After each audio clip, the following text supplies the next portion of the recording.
While here, but I wanted to give Faded the Silent Oath a try. So this is a game that came out about a week ago, and it's sort of like a story-based experience. Not a whole lot in the way of gameplay here. Odin and his brother slayed Ymir in his sleep. We are in some kind of temple God here. slayed the giants? Yes. And the blood And these are ran my so companions. deep. This is a young Many child. I don't giants think he's drowned. my son.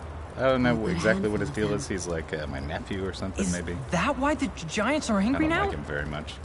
And this short Hi, lady is some hello. kind That is of a good witch. theory. She has visions in her sleep. So this is the So god's fault. I'm gonna walk away from them because they're a little Blame loud. is I don't want to often hear what they're easy, talking about anymore. but rarely correct. So this game overall, I gotta say, out of any PSVR game I've played so far, is the most mixed bag. Because there's experiences in here that I really, really like. There's a few scenes that are really well done, and the environments are just, really cool. Like the art direction in terms of the stage design is just awesome. But there is a lot lacking when it comes to some of the other main elements of this game. So even though the environments look great, the characters just have this weird dead look about them. And they always just sort of stare at you. I don't know, I never really got invested in any of these characters emotionally. No see, it's Anthony. Good to see you back. Hey man, what's going on? Yeah, it's been a while here, but I figured since I had this Runes on the game floor seem and to I match played the it ones on already, the I would walls. go ahead and give it the whole review. So this is a little puzzle here. You can see up on the wall there are some little runes that I need to walk on in order to not fall to my death. Pretty basic puzzle. The only puzzling elements in this game are really straightforward. There's like two puzzles. One kind of, I don't know what you would call it. There's a like tense scene where you're on a horse and you're racing down this like... How much is this I one don't know. again? I think this one's $10, and you're gonna get maybe like an hour of gameplay. But okay, so let me get into why I feel the way I do about it, because it's really hard to recommend or not recommend based on my personal experience. So I'll let you guys decide what you think. Essentially, like I said, the environments are just beautiful. They did a great job. Sometimes it almost feels like you're on a Disney ride, like waiting to get in. It's really well designed. And there's a few segments that are tense and exciting. There's like a part where you're on this horse and you're going down a mountain path, and it seems like there's an avalanche going on. And then you realize there's this giant, the runes this on the Norse wall vanish as we move on. mythological giant, and he's just fucking racing alongside you. It looks like some Attack on Titan shit. He's just destroying everybody. It's really cool. And there's a scene at the end where you're rushing down this river. I won't say anything too Are you going spoilery, to get static this month? but I'm thinking of purchasing Starblood Arena. oh yeah, Starblood Arena looks really good. Yes, indeed. Okay, so... Oh, shit, where do I go next here? What's... Okay, this guy. Okay, so like I was saying, there are some really cool scenes. Stuff that is really well done. But at the same time, a lot of the basics, they want you to get into it as a kind of an emotional storytelling game. But the characters are so flat, and the voice acting has a tendency to be not very good. Every time there's two characters having a conversation, they shit. I will say when you fall in that part, they did a pretty good job of nailing the feeling of oh shit, I'm falling. Alright, what do we got here? So yeah. The runes on the But wall anyways, yeah, vanish as so we move these on. characters, you're supposed to become emotionally invested in them.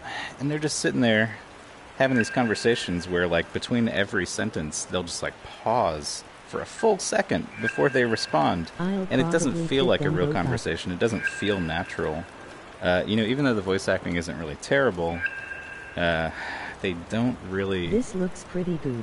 It doesn't nail that feeling of, being with people that they're trying to go for. I really know they're going for, you've got this family and you're supposed to care about them and stuff. But it really never connected with me. There's a lot of people who've said that they really connected with these characters, and they haven't played a game that made them feel so emotional in a while, and I'm just geez, did it really work that well on you?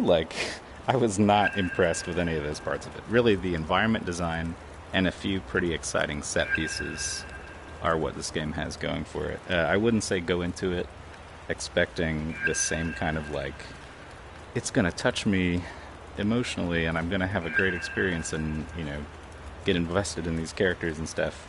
You know, and besides that, it's pretty short too, so there's not much time for you to get all involved in that. What do I need? Downward facing F. And I will say, not to give out any spoilers here, I don't want to be too specific, tend to get connected to the but games easily. there is a part at the end where they give you this kind of emotional gut punch, and it's like the final section of the game, and it feels really cheap. It feels like it's almost just out of nowhere, just to make you try and make you feel something, you know. And it just, I felt like I was being manipulated, honestly. And I know what they're going for, and it just you made it. It felt forced at the end. So I won't say what happens exactly if you're going to get this, because it's pretty much the big twist of the game, I guess. But it just comes out of nowhere, and they're trying to make you feel something. And one thing I'll say is they chose to implement this mechanic right at that final scene that totally robs it of any emotional value. So, like, in the game, you're a mute, right? You die, and you come back to life. This Norse goddess, she raises you from the dead. She says you have a mission, you gotta do all this stuff, you know, it's up to you, but also I'm gonna take your voice away. So she takes your voice away, you wake up, and your wife is like stoked that you're alive. She's just like, oh my god, he's back, but you can't speak. And so people are asking you questions, and the game gets this thing where, like, you gotta nod up and down to say yes, or shake your head left and right to say no. Which, you know, whatever, it's a VR game, you're a mute, that's fine. But during the very final scene of the game, this really emotional moment, your wife is like crying and asking you this question, and it almost seems rhetorical. Like, you know, she knows you can't answer, you're a mute, whatever. The correct response in that scene is not to just shake your head like this. But she asked it again, and I realized she's waiting for a cue. She's waiting for an input cue. The game, during this like heart-wrenching scene, is waiting for me to shake my head like this, left and right, for it to progress. Which is just so clumsy, and it took me out of it. It broke the immersion. It was just really silly. So they don't really always nail it. This part, I will say, is creepy as hell, and I really like it. So this is one of those, you know, moments where, like, even though this is not a scary game, I have a thing with spiders, and this is fucking freaky. Honestly, this part's really well done. You know, like, it makes me think of, you know, like a Tomb Raider game in 3D in VR, where you're just crawling through these tiny little tunnels, and it's a little cartoony and stuff, but it's well designed, and I like it.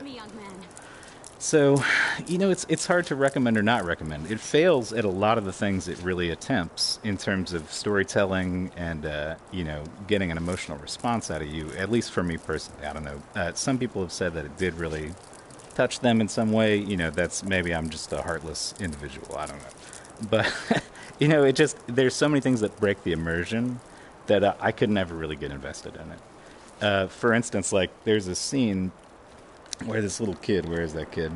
He's crawling down here. This little kid, we're all shimmying across a rock face, right? And he got stuck in his shimmying animation. And then we walked like a decent while to an elevator, and he was just shimmying the entire time. And then we went up the elevator, and he just kept shimmying until the next scene started. And it was like, okay. Like, it just, you know, there are things like that, rough edges that sort of take you out of it. But when you're walking through these environments, I mean, some of them are really beautiful and well-designed. And like I said, there's a few really exciting moments that I think are up there with the most memorable VR moments so far. So it is a really strong mixed bag. I mean, I don't know if I would say, you know, it's $10. It's only an hour, so it's not going to kill you to try it out.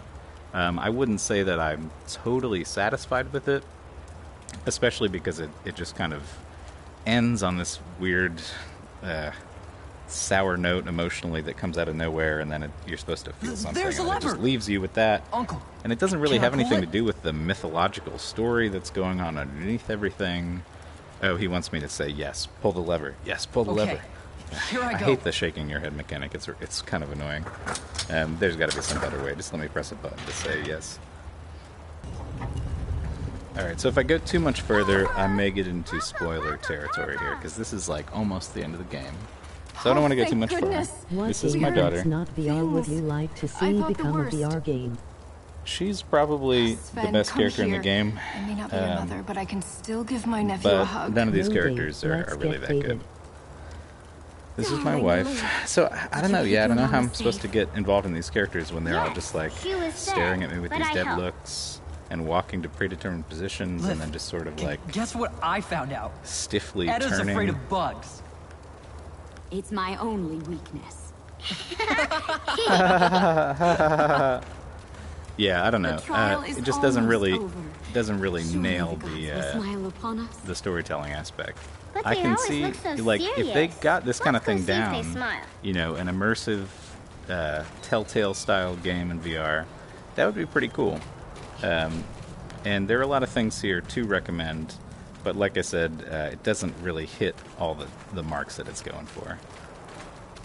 So, you know, for $10, I think you can kind of decide if that's something you're interested in or not. But in terms of this, like the color and the design of this room, it's really, really cool in some segments. So I'm kind of willing to forgive Amazing. a lot of that. Whoa. I guess I should say it's very much a walking simulator. There's very little gameplay. There's like one part where you get an arrow and you shoot a couple deer. It's not that satisfying. There's nothing extra to do besides walking in the direction they tell you. That's all there is to it. And as you can see, there's just this click turning. You can't have free movement. And there's no way to adjust this really, really slow speed at which you walk. In terms of what you can do, you can raise your left hand. You can raise your right hand. And that's pretty much about it. So, not a whole lot going on there. But that said, if you want to walk around in some really cool environments and occasionally feel like you're on a theme park ride in some of the more exciting scenes in this game, it's worth it for $10, I think. Everything But at about the same this time, song- don't go the in same thing expecting basically a always whole happens whether you lot. nod or shake your head. So, yeah. No smooth turning past Alright, so if I go too disappointing. much further, we're getting into real spoiler territory. So I'm going to just wrap this up. Thank you for watching. Yeah, this one, if I had to give it like out of a 10, which I don't usually do, this one's like a strong 6 or 7 with the caveat that, like, you know, there are some segments that really get you, not in terms of the emotional impact they're going for with the character-based stuff, but just in terms of the, I don't know, they give you a pretty cool experience that hasn't been done in VR. The horse scene that I mentioned is really, really exciting. But then there's still bugs, you know, like I'm racing away from this giant on a crumbling mountain range with my horse, and it's really exciting, and then it hits a little stump, and I have to start over again. And it's like, okay, well, you took me out of it. But overall, like I said, it's got a lot to recommend, and a lot that it doesn't really do very well. So with that, I will leave you. Oh, I wish And this could be the first thanks of for watching. many I'm probably going happy to do memories. another review tonight for Chorix, which is a game that I will say definitely go out and grab. A little pre-review there. And then also, I should be able to get a review up for not Time Crisis. I almost called it Time Crisis. Mortal Blitz, which is basically Time Crisis for PSVR. Should have that up in the next day or two. So thanks for watching. Appreciate it. And have a good one.